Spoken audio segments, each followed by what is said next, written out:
enforcement and Homeland Security investigations waited outside a Houston apartment complex where a known member of Tren de Aragua was believed to have taken refuge after fleeing the scene of a recent murder. The agents had an arrest warrant from authorities in Dallas and wanted to get the target when he was not in his element, which could potentially put agents at risk if he had easy access to any weapons.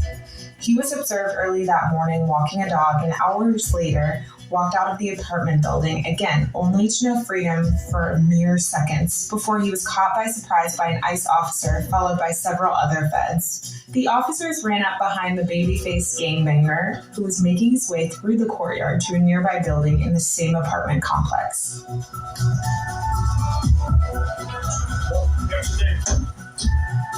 The Tren de Aragua member who was suspected of murder in Dallas, and there's a warrant for him out of Dallas. That's a huge win for us. That's an alleged murder that we're getting out of the community and off the streets here in Houston, so he cannot reoffend and further victimize other folks in the community. So this is something we do every single day here in Houston, targeted enforcement operations. So we identify our targets, we do our background investigations, we do our surveillance, everything we need to do so that when we leave this building, we know exactly who we're going after out there in the streets. We don't do anything indiscriminately. We're not going to areas and doing area control or anything like that. This is all targeted. When we leave, we know who we're going after, and that's the target, and that's who we're looking for. So we're not sweeping areas or anything. We're certainly not sweeping schools, hospitals, churches, anything like that. The policy's been rescinded as far as sensitive locations, but we're still working smart. We're still doing our job and applying common sense.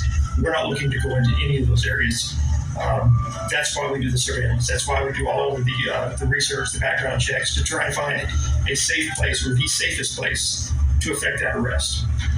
If we've got a particularly egregious criminal and they were in one of those locations and that's the only place we could find them, then we would certainly coordinate with that location to try and get them turned over. We're not going to just come unannounced to a school or to a church or to a hospital and start running through there looking for folks. That's not how we conduct business. It never has been the way we conduct business. So we will try and look for the safest location and the best location to make those arrests wherever we can.